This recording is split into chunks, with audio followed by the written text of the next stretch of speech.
Paso entonces a mi charla. Yo voy a hablar un poco del manejo tradicional de las náuseas y de los vómitos.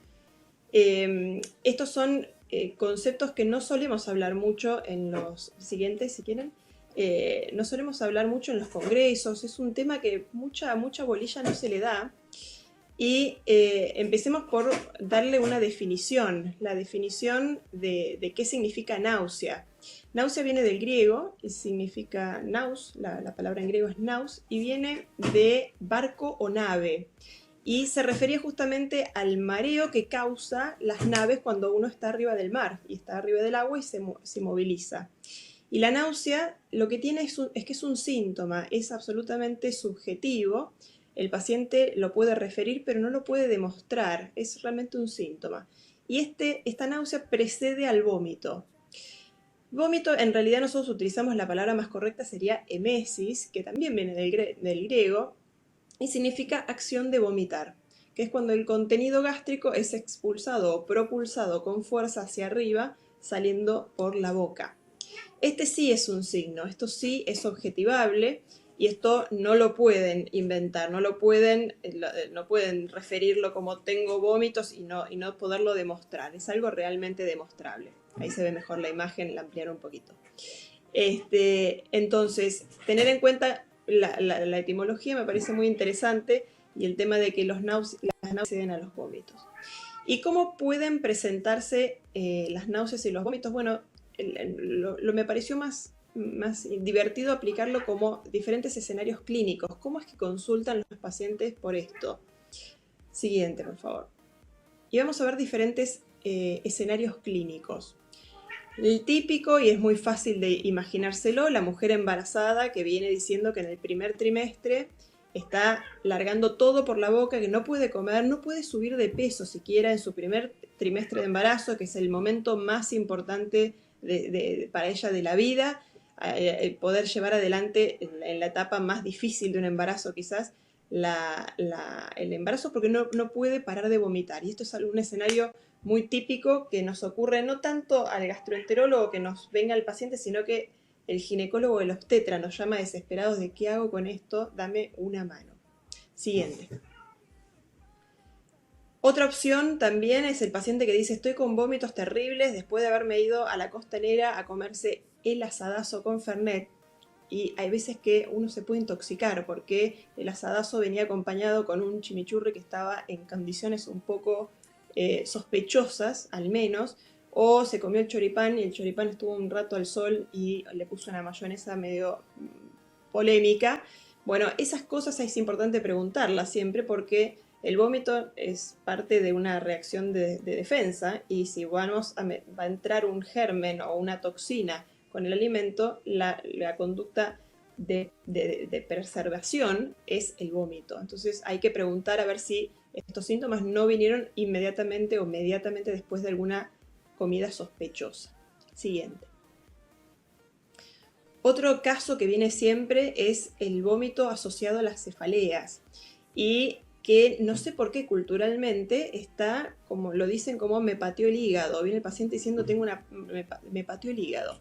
Y en realidad lo que están describiendo es la náusea, los vómitos precediendo o posteriormente a un intenso dolor de cabeza que se repite continuamente. Y estos son probablemente, o hay que pensarlo y también hay que preguntarlo y reinterrogarlo, puede ser un estatus migrañoso, y depende un poco de nosotros también salir del síntoma solamente digestivo para preguntar otros síntomas que acompañen, a ver si uno puede acompañar mejor y acomodar mejor este síndrome, realmente estos síntomas que tiene el paciente. Siguiente. Un caso que puede ocurrir y que también hay que tenerlo en cuenta son los diabéticos, sobre todo los diabéticos que tienen malos controles, porque la gastroparesia diabética, es algo que puede ocurrir justamente por la neuropatía diabética que se produce en los pacientes que tienen malos controles. Y esto produce una mal inervación gástrica y una mala funcionalidad, mala peristalsis gástrica, afectando sobre todo el vaciamiento del estómago. Y esto favorece por acumulación las náuseas, los vómitos, y también va a producir dispepsia. Esa es la gastropatía diabética y uno la puede detectar en el mismísimo momento que viene el paciente. El paciente que viene con náuseas y vómitos por la quimioterapia, el clásico. Y esto es algo que tenemos que tenerlo en cuenta para prevenir el síntoma. Idealmente, si un paciente ya sabemos qué tipo de quimioterapia va a recibir, ya sabemos cuáles son las que lo producen, uno puede tener la deferencia de elegir el mejor prokinético disponible, ya sea domperidona, ya sea no me sale ahora el nombre, ya lo vamos a nombrar, son los típicos prokinéticos que utilizamos, los antieméticos que utilizamos para prevenir las náuseas y los vómitos, el ondansetron, ahí me vino, es el tipo que utilizamos para los vómitos post-quimioterapia o por la quimioterapia. Sigamos adelante. Y este es un caso clínico que me pasó hace poco, una mujer de mediana edad que venía por vómitos que eran muy recurrentes, más de 4 vómitos por hora, le ocurría sistemáticamente varias veces en el año, 1 a 4 días le duraba vómitos, vómitos, vómitos, no podía parar, se gatillaba inmediatamente después de un episodio de estrés, típicamente el estrés era el gran gatillante que tenía, la dejaba, pero knockout, era una cosa que, claro, imagínense estar vomitando 4 veces por hora durante 3 o 4 días, realmente la agotaba muchísimo, no le permitía alimentarse, la deshidrataba, pero tenía la característica de que cuando terminaba el episodio, así como venía, se le iba y quedaba perfecta, fantástica, como si nada hubiera ocurrido. Esto es algo que llama mucho la atención porque es muy difícil de tratar, es muy difícil de identificar y es el síndrome de vómitos cíclicos.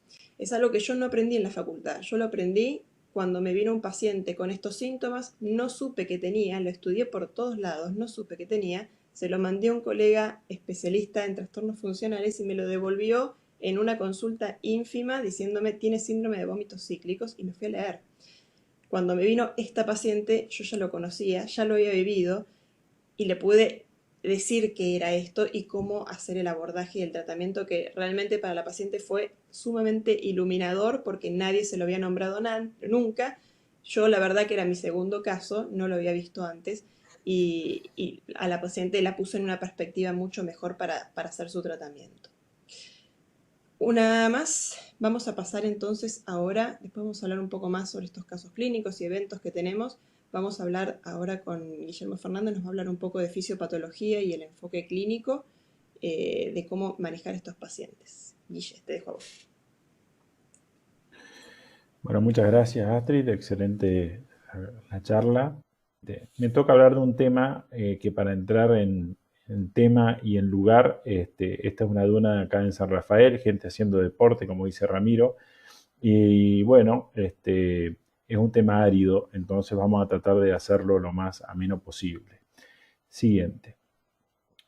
Como introducción, las náuseas y los vómitos son respuestas que tratan de conservar al organismo y entonces el vómito es una respuesta bien primitiva, originada del tronco encefálico y la idea fue preservar de sustancias tóxicas. La náusea está multidimensional, donde ya hay componentes cognitivos, emocionales, y tiene un componente, como dijo Astrid, más subjetivo. La siguiente.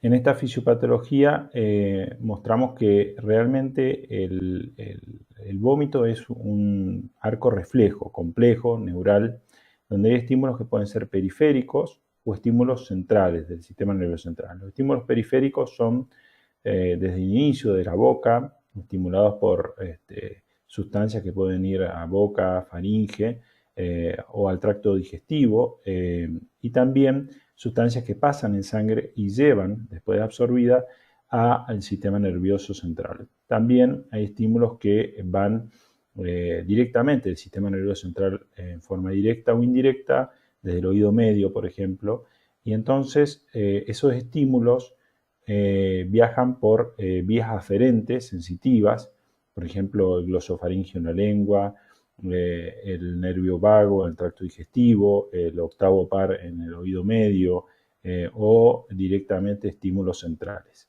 Y cuando llegan a activar dos zonas, la zona disparadora quimiorreceptora que está en el piso del cuarto ventrículo, en la área postrema, que una vez activada hace un paso, o en forma, le llaman, digamos así, la región central indirecta, porque luego va a estimular al centro emético, el centro del vómito, que está en el tronco cerebral, en el área reticular. Ese sería como el punto álgido o el centro principal del vómito, que una vez estimulado por todos estos estímulos, hay obviamente neurotransmisores y receptores que son los que van a ser estimulados de estas áreas. De todos los receptores, los más frecuentes son los de serotonina, dopamina, histamina, muscarínicos, y quizás útil para posterior charla de Sarem es que los receptores dopaminérgicos se encuentran fundamentalmente en la zona disparadora, quimiorreceptora, en el piso del cuarto ventrículo, en esta zona indirecta. Y hay unos receptores más modernos que son de neuroquinina, estimulados por la sustancia P, que también son relevantes, y de los de serotonina, que tienen bastante rol en fisiopatología, hay periféricos en el tracto digestivo y centrales también. Hay como 5 tipos, de la A a la D, los de A a C de serotonina están en el sistema nervioso central, los D y E están en la parte periférica. Y luego por vía eferente van a ser estimulados con las diferentes vías motoras y vegetativas. Por eso cuando uno tiene un vómito se estimula la cialorrea, la sudoración con estímulos de los pares craneales, pero también al tracto digestivo por vías somáticas, motoras, donde se produce la contracción de los músculos abdominales, el diafragma, y posteriormente y finalmente se elimina el vómito, el contenido gastrointestinal o gástrico. La siguiente. Entonces, después de pasar este terreno árido, nos encontramos ahora por fin a empezar a pensar en este enfoque clínico de qué causa a estos pacientes las náuseas y los vómitos. Y la siguiente, se nos produce una gran duda porque salíamos de este terreno árido, pero aparece este listado de causas tan múltiples, tan difíciles de razonar. Siguiente, entonces volviendo acá a San Rafael, nos encontramos en un laberinto y este es un lugar turístico muy interesante para recorrer, que es el laberinto de Borges. La siguiente. Entonces yo voy a tratar de hacer ciertas recomendaciones y tips para orientarnos de cómo resolver este tema un poco más ameno y rápido. Entonces, lo más interesante que a pesar de todo ese listado tan enorme, la mayoría de las causas de vómito y náuseas podemos detectarlo en una historia clínica y el examen físico. La evaluación inicial deben definir si se requiere un tratamiento de urgencia, quirúrgico o de internación. Los estudios diagnósticos después van a ser dirigidos según la sospecha etiológica y hay que considerar si el paciente tiene algunas complicaciones por haber tenido vómitos como trastornos hidroelectrolíticos y tratar de definir el tratamiento alimentario del paciente. Posteriormente, la terapéutica de este cuadro va a ser dirigido según la sospecha etiológica y si esto persiste y no se detecta ninguna etiología, tenemos que empezar con tratamientos sintomáticos hasta encontrar la etiología más bien crónica. Siguiente. Entonces, hay varios grandes grupos que podemos definir como etiológicos de estímulos y que tienen que ver con toxinas y fármacos, causas viscerales, que pueden ser de origen gastrointestinal, nefrológicas o cardiovasculares, del sistema nervioso central, como dijimos, ya sea directamente en el sistema nervioso central o vestibulares, o trastornos psicológicos, hormonales o endocrinometabólicas, entre los cuales está el embarazo, como mencionó Astrid, causas infecciosas y otras causas que, como dice Astrid, se aprenden muchas veces posteriormente a la facultad, como el síndrome de los vómitos cíclicos, pero también están las náuseas y vómitos postoperatorias y causas más infrecuentes donde están las misceláneas. Siguiente. Entonces, a medida que vamos pensando en la etiología, vamos a ir pensando en estos diagnósticos diferenciales que vamos a tener que hacer, la siguiente. Y para tener un enfoque clínico de esta situación, luego de hacer la anamnesis, el examen físico, vamos a tener que ir pensando si el paciente se puede manejar en forma ambulatoria, o sería un código verde, o si hay que internarlo, que nos va a dar tiempo para estudiarlo, que sería un código amarillo, o si rápidamente hay que tomar una conducta quirúrgica, por ejemplo, o decidir una terapéutica de emergencia, que sería un código rojo. Finalmente nos vamos a ayudar siempre con los signos que se acompañan a las náuseas y vómitos para ir entendiendo si el paciente tiene cefalea, si tiene acúfenos o si tiene algún otro signo o síntoma, para ir buscando el origen de esta manifestación. Y otro tema no menor es que no es lo mismo un vómito agudo que un vómito que lleva más de una semana de evolución o 2 semanas, o un vómito o náusea que lleva más de un mes de evolución que se transforma ya en crónico. La siguiente. Para esto entonces nos vamos a ayudar con un grupo de herramientas que son los estudios complementarios. Inicialmente los estudios bioquímicos nos van a ayudar para encontrar complicaciones del cuadro de náusea y vómitos, pero también de enfermedad subyacente. Inicialmente las radiografías de abdomen simple sirven para detectar si es un cuadro oclusivo o no.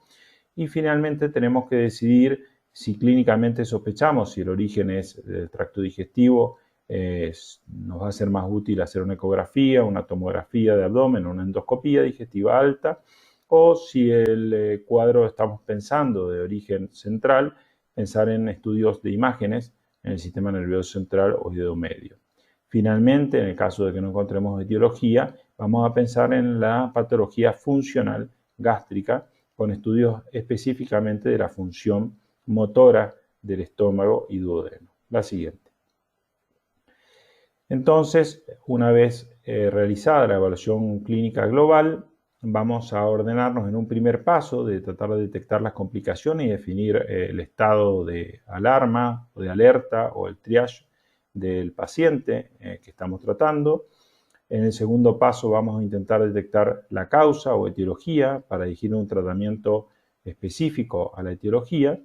Y las causas más frecuentes es el consumo de fármacos, la quimio o radioterapia, las alteraciones endocrino-metabólicas o la presencia de embarazo. Luego, en un tercer paso, vamos a tratar de dirigir los estudios según la etiología sospechada. O sea, si tratemos siempre de pensar, si no tenemos una causa clara, en frecuencia está primero la sospecha de patología digestiva y luego la patología extradigestiva. Posteriormente, si persistimos sin detectar causa, tratamos de buscar patología crónica, volvemos a lo mismo, primero tratamos de sospechar en patología crónica digestiva, con trastornos motores, como puede ser la gastroparesia, o finalmente vamos a pensar en etiología psicógena. Y posteriormente, y por último, vamos a tratar de realizar un tratamiento dirigido a la etiología en cuestión, una vez que detectemos la misma. La siguiente. Así que les muestro finalmente, agradeciendo y espero que les haya ayudado a encontrar un camino como este, un camino otoñal en Mendoza, y me despido con una palabra de un cantautor mendocino, que para quienes no conocen Mendoza, dice que otoño son cosas que nos regaló el amor. Bueno, un abrazo y gracias por todo, ¿no? Los dejo con el doctor Moanad Sarén, que nos va a dar una idea del manejo terapéutico y nos va a aclarar cómo resolver estos pacientes. Bueno, doctor, ¿cómo vas a comenzar ahora? Mirá cómo terminó el doctor Guillermo. Bueno, todo tuyo. Wow. Qué bueno, qué interesante. Muchas gracias, Astrid. Muchas gracias, Guillermo. Realmente una charla, dos charlas muy claras, muy, muy interesantes. Realmente se aprende un montón escuchando esas charlas. Y qué buenas imágenes, Guillermo. La verdad que me dejas con ganas de irme ya a Mendoza a visitar esos lugares y escuchar más poesías mendocinas y tomarme un buen vino. Pero bueno, volvemos ahora a la cocina nuestra y ya terminando un poco el tema con esa última parte. Son las opciones terapéuticas. Como bien dijo Astrid, a veces el tratamiento es sencillo, es decir, es un solo fármaco y listo, y el paciente anda perfecto, y a veces no es tan así, es más complejo, con un fármaco no funciona, con otro tampoco, y uno tiene que ir imaginándose, buscando otras opciones terapéuticas y asociaciones como para que el paciente pueda andar mejor. Así que bueno, la siguiente... que es un poco lo que dijo también Guillermo, que tenemos dos cuadros, que son las náuseas y vómitos agudos y crónicos, que es algo parecido a lo que es el dolor agudo y el dolor crónico. Como ustedes saben, no es lo mismo un dolor abdominal agudo que crónico, la presentación clínica es diferente, la fisiopatogenia es diferente y obviamente la terapéutica es también diferente entre lo que es agudo y entre lo que es crónico. Lo mismo en el caso de náuseas y vómitos, también la presentación clínica, la fisiopatogenia y el tratamiento va a ser diferente entre un grupo y otro. La siguiente. Por eso acá, digamos, nació el concepto de lo que es el umbral dinámico en base a todo lo que mencioné recién, que básicamente lo que es el umbral dinámico es, digamos, todo lo que es el estado psicológico, ansiedad, anticipación y expectativa ante la situación de náuseas que el paciente tiene. Por ejemplo, si José Luis nos invita al asadazo allá en Córdoba y Guillermo trae un buen vino de Mendoza, obviamente yo voy a comer 2 o 3 platos y me voy a sentir perfecto. Pero si en vez del asado José Luis no trae un sushi, y a mí la verdad que bueno, la primera vez que comí el sushi me provocó náuseas, entonces veo el sushi, primero me voy a decepcionar porque pensé que era un asado con fernet y resulta ser que es un sushi. Y bueno, eso me va a provocar náuseas. Eso es umbral dinámico. Dicho en otro ejemplo un poco más cerca de la realidad, un paciente, por ejemplo, con tratamiento con quimioterapia, cuando va al médico, al hospital para el control clínico, el paciente tal vez se siente bien, pero justo el día que él se levantó para ir a hacer la dosis de quimioterapia, justo ese día se despertó con náuseas. Eso es umbral dinámico. Es decir, depende mucho y es muy variable y hay una variabilidad inter e intra individual de lo que es el concepto o la sensación de náuseas. Es como dijo Astrid, vómito es un signo que el médico lo ve, pero náuseas es algo subjetivo hasta que el paciente a veces lo puede llegar a simular o a mentir. Entonces, hay un montón de contexto que influye en todo eso y a eso se refiere el umbral dinámico que fue inventado por un grupo de expertos hace unos años atrás. La siguiente. Entonces, teniendo en cuenta lo que es el cuadro clínico, si es agudo o crónico, como dijo Guillermo, obviamente la terapéutica va a ser acorde a lo que si es agudo y si es crónico. Por eso acá en esa placa le puse un grupo de fármacos, que son los fármacos que se pueden utilizarse en caso de situaciones agudas. Y acá les puse 2 grupos fundamentalmente, los antieméticos y los prokinéticos. Y del primer grupo, acá les puse 3 subtipos que son los antagonistas de serotonina, que el más conocido para todos nosotros que usamos en gastro, en clínica, es el ondansetron. Después tenemos los antihistamínicos, el más utilizado, el que más tal vez nos suena es la dramamine. Y luego los antipsicóticos que nosotros no tenemos, obviamente en gastro no estamos familiarizados a utilizar ese tipo de fármacos, pero a veces se puede llegar a utilizar en situaciones puntuales. Y con respecto a los prokinéticos, acá puse 3 grupos. En el primero son los benzamidas, que bueno, son los 2, en ese grupo se incluyen 2 fármacos muy conocidos por todos nosotros, que es la metoclopramida y la domperidona. Y luego están los agonistas de la serotonina, que hay un grupo que, bueno, acá justo le puse esos 2 fármacos, cisapride y el tegaserol, que son 2 fármacos obviamente que ya no se utilizan, se fueron retirados del mercado por razones que todos conocemos, y el procalopride no tiene mucho efecto a nivel, o no tiene buena acción a nivel de náuseas y vómitos, así que ese grupo no es de lo mejor. Los antibióticos, la eritromicina es una maravilla como prokinético, pero no sé si tanto trabajos han demostrado su eficacia en náuseas y vómitos. Así que de todo ese grupo vamos a enfocarnos en la siguiente, justamente en ese mismo grupo, que es la benzamida, que son esos dos fármacos que quiero comentarles. Y tal vez luego con la discusión nos volvemos a algunos fármacos si es necesario. La siguiente. Entonces, esos dos fármacos son muy similares, porque, bueno, acá en ese esquema lo que traté de hacerles entender es que, o aclarar, es que esa imagen tan sencilla representa el tubo digestivo y esa imagen sencilla representa el cerebro, y estos son los receptores D2 que están tanto en el tubo digestivo como en el sistema nervioso central. Lo que sucede es que esos dos fármacos tienen un efecto antagonista de receptores D2 tanto en el tubo digestivo como en el sistema nervioso central. Lo que sucede es que este fármaco, esa molécula, la metoclopramida, es una molécula que atraviesa la barrera hematoencefálica y por lo tanto actúa a nivel de receptores, la anterior. Y por lo tanto actúa tanto a nivel de receptores D2 del tubo digestivo como de los receptores D2 en el sistema nervioso central, en el cerebro, porque atraviesa la barrera encefálica, mientras que ese fármaco no atraviesa, la domperidona, no atraviesa la barrera encefálica, por lo tanto no llega a ser un efecto central, sino que actúa solamente a nivel de la zona gatillo del quimioreceptores que mencionó recién Guillermo. Entonces actúa puntualmente sobre la zona donde tiene efecto nauseoso y antiemético.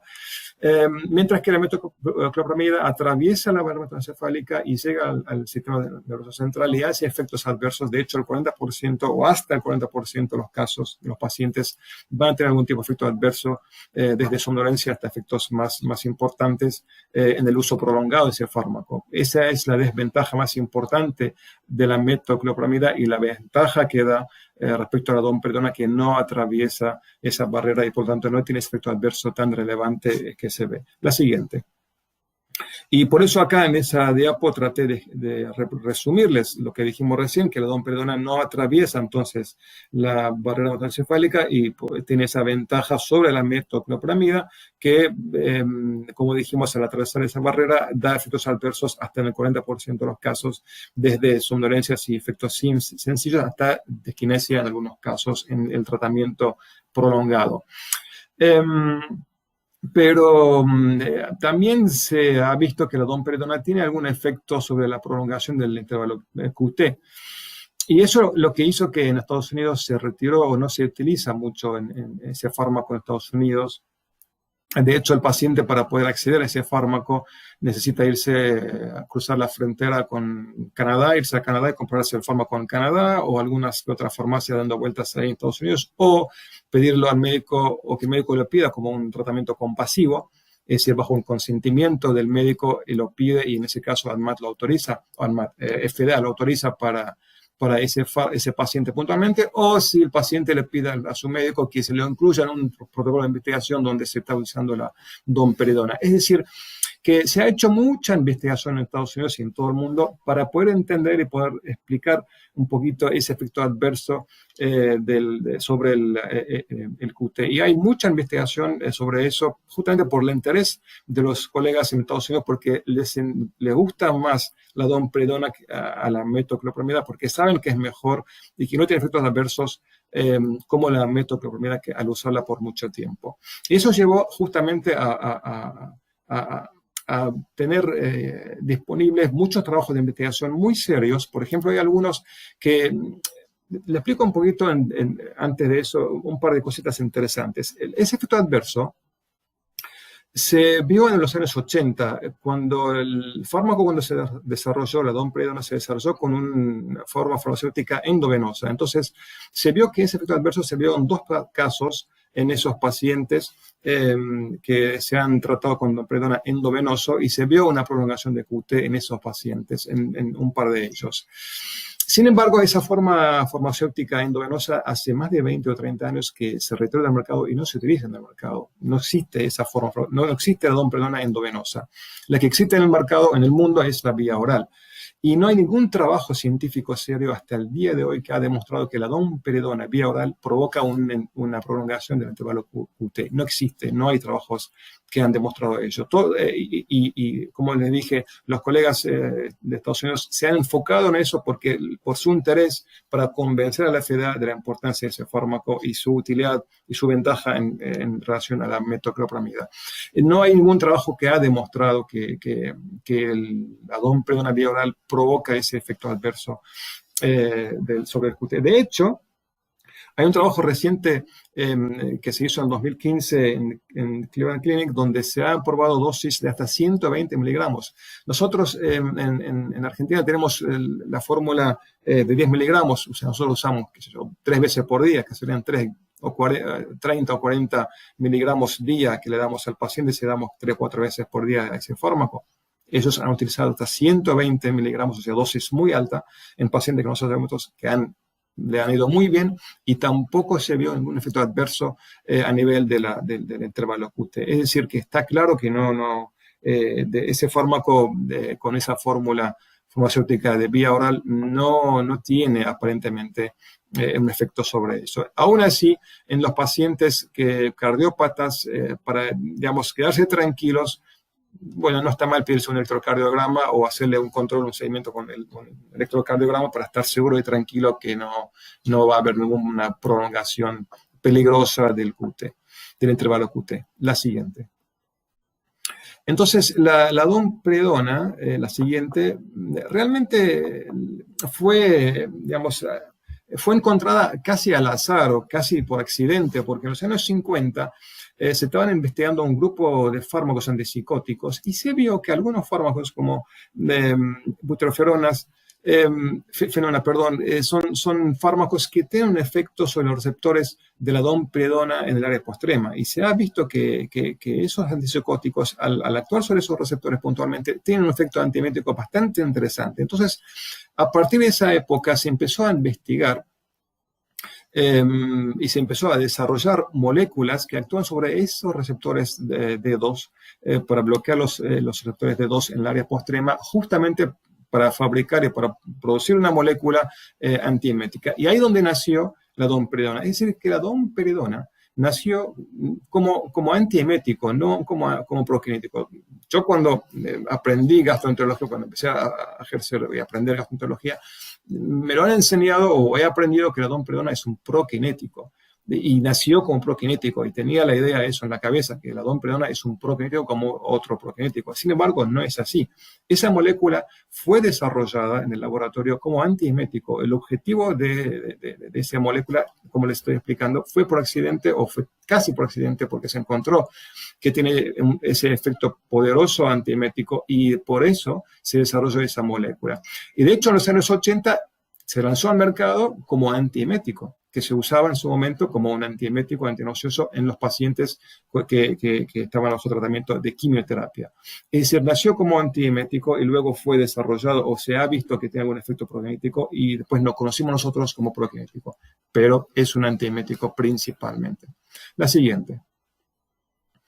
Entonces, lo que quiero decir con eso es que hay dos actividades importantes de esa molécula, que es la actividad antiemética y la actividad prokinética.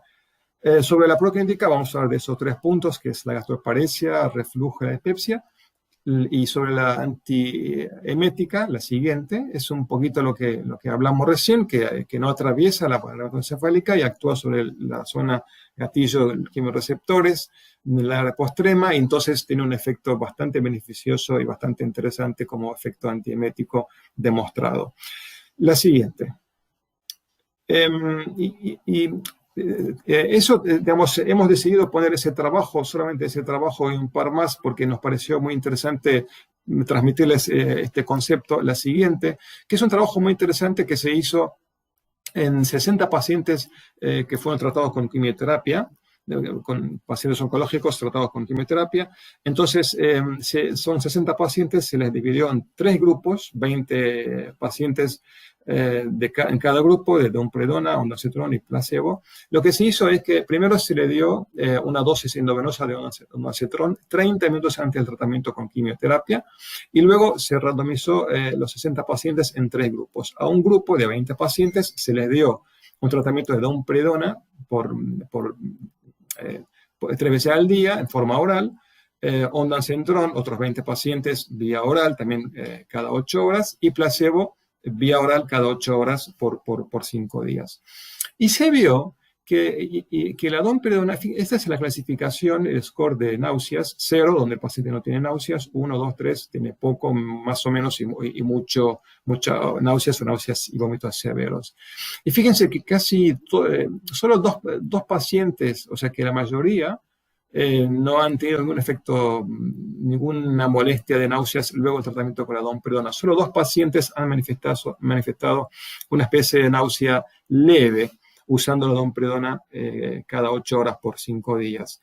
Y mientras que el grupo del ondansetron, fíjense que 9 pacientes han desarrollado y han tenido síntomas que no se pudo controlar con el ondansetron, 7 leves y 2 moderados, mientras que la pobre gente del grupo placebo, la mayoría la han sufrido.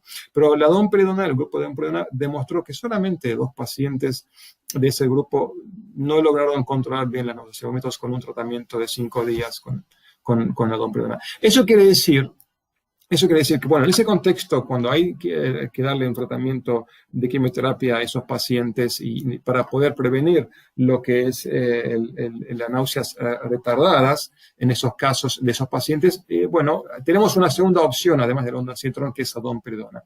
Este es un contexto. Otro contexto, cuando tenemos un paciente que no está con quimioterapia, pero que está con náuseas y vómitos, que no funciona con un tratamiento, un esquema, bueno, ahí tengo una segunda opción muy importante, muy interesante, que casi tenemos en el olvido porque pensamos que es un prokinético, pero realmente tiene un poder y un efecto antiemético muy importante porque, como dijimos al principio, fue desarrollado ese fármaco, esa molécula, para esa razón. La siguiente.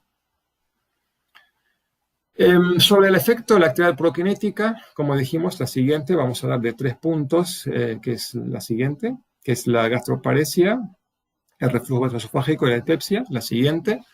Sobre el primer punto, la gastroparesia, básicamente la siguiente, lo que quiero comentarles es que, bueno, de vuelta, nos pareció interesante mostrarles este trabajo, que es una especie de comparación entre la domperidona y la metoclopramida. Fíjense que lo que está en negro es la domperidona y lo que está en gris es la metoclopramida. Y acá tenemos el porcentaje de los efectos adversos. Y fíjense que la metoclopramida tiene mayores efectos adversos demostrados en comparación con la domperidona. Es decir, que en ese contexto también tiene mayor ventaja la domperidona sobre la metoclopramida. La siguiente. Sobre el reflujo, bueno, todos los trabajos que existen han demostrado que no hay mucha diferencia con el placebo, es decir, que la domperidona y otros prokinéticos que también se han estudiado y se han cruzado con la domperidona y con los placebos y qué sé yo, todos los trabajos no han demostrado un beneficio extra en comparación al placebo en el reflujo gastroesofágico, porque no son moléculas que fueron desarrolladas para eso.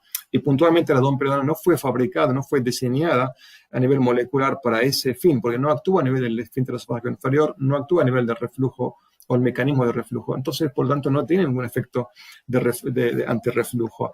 Sin embargo, en algunos pacientes con reflujo crónico que pueden ya tener un trazo en el vaciamiento gástrico, bueno, esos pacientes tal vez podrían beneficiarse por ese lado el tratamiento con domperidona, por esa razón. O los pacientes con fondo de plegatura que pueden simular una gastroparesia en algunos casos y, bueno, podría tal vez utilizarse o podría ser beneficiosa. Pero los trabajos han demostrado que son muy similares al placebo, así que no son muy buenos para el reflujo gastroesofágico per se. La siguiente. Y la dispepsia, que todos hemos aprendido que la domperidona es una molécula que se utiliza mucho en la dispepsia funcional y es un prokinético que se usa mucho para eso. La siguiente. Este también es un trabajo que nos pareció interesante mostrarles, que es una guía, de hecho es una guía clínica del Colegio Americano de Gastroenterología y de la Asociación Canadiense de Gastroenterología. Es una guía muy interesante, muy buena, tiene 3 años, del 2017, y donde se ha estudiado el manejo clínico de la dispepsia en general. Se han estudiado todos los fármacos disponibles para la dispepsia y se concentró puntualmente en un fragmento de ese trabajo sobre la domperidona por su importancia y por el interés de los colegas en Estados Unidos de esa molécula puntualmente. Lo que sucede es que lo que han encontrado solamente han seleccionado 7 trabajos que cumplen con los requisitos de esa guía, 7 trabajos, estudios clínicos. Y el total de los pacientes eran 264 pacientes. De los 7 trabajos en total, el grupo de pacientes, la cantidad de pacientes en esos 7 trabajos, el total son 264, ni nada, no existe, es una cantidad muy poca, o sea, no es significativa, no es relevante, no son trabajos de buena calidad porque son pacientes, o son grupos de pacientes muy reducidos, son 40, 50, 60 pacientes, es muy poco. Entonces, muchos de esos trabajos también tienen sesgo y por lo tanto los autores les costó, de hecho no han llegado a una conclusión del análisis de esos trabajos porque no son trabajos de calidad. Pero aunque los trabajos que se incluyeron en esa revisión o en esa guía clínica han demostrado que la domperidona es mejor que el placebo en la dispepsia, está claro eso. Pero como dijimos, desde el punto de vista de revisión sistemática de guías clínicas, no son trabajos lo suficientemente de calidad, lo suficientemente buenos como para definir y dar una definición, una conclusión relevante de que realmente la domperidona es mejor que el placebo en la dispepsia. Como repito, o sea, los trabajos lo han demostrado, pero no son de muy buena calidad. La siguiente. Eso es en cuanto a lo que es la dispepsia, las náuseas y vómitos agudos. ¿Qué sucede con el tema de las náuseas y vómitos crónicos? La siguiente. Entonces, ahí tenemos otro grupo de fármacos, que son, acá les puse esos 4 grupos de fármacos, que son los ansiolíticos, antidepresivos tricíclicos, los anticonvulsivantes y los antipsicóticos. Estos 2 grupos no nos competen porque en gastroenterología no estamos familiarizados a utilizar esos fármacos. Por ahora, no sé qué pasará en el futuro, pero por ahora no estamos familiarizados y cada vez nos encanta o nos estamos animándonos a recetar ansiolíticos y antidepresivos. Y eso tal vez con el tiempo nos está dando más experiencia y más conocimiento nosotros como gastroenterólogos en esas moléculas, en esos fármacos. Así que me concentraré en esos primeros grupos. La siguiente, sobre los ansiolíticos, la siguiente. Bueno, le traje este trabajo donde demuestra que el uso combinado de la métoda con el corticoide en asociación con la alprazolam, fíjense cómo disminuye los episodios de las náuseas y el tiempo y la duración de las náuseas y vómitos en comparación con el grupo que no se asoció con alprazolam, donde hay, digamos, un P significativa. Es decir que los ansiolíticos realmente dan un beneficio en el paciente crónico, que el paciente que no anda bien con uno y con otro, que le damos un tercero que más o menos anda bien, bueno, justo con ese anduvo bien, lo podemos extender asociándolo con ansiolíticos por un tiempo prolongado, un tiempo determinado.